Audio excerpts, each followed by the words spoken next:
You ask Tiger to solve. This deals with linear equations with one unknown. The final result is x equals 13. Let's solve it step by step. Group all constants on the right side of the equation.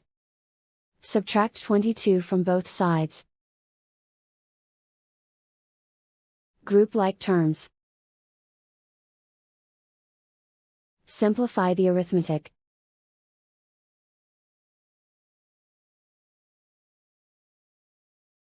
Isolate the x. Divide both sides by -4. Cancel out the negatives. Simplify the fraction. Cancel out the negatives.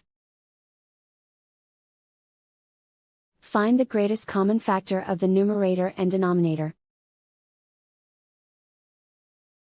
Factor out and cancel the greatest common factor. And so the final result is x equals 13.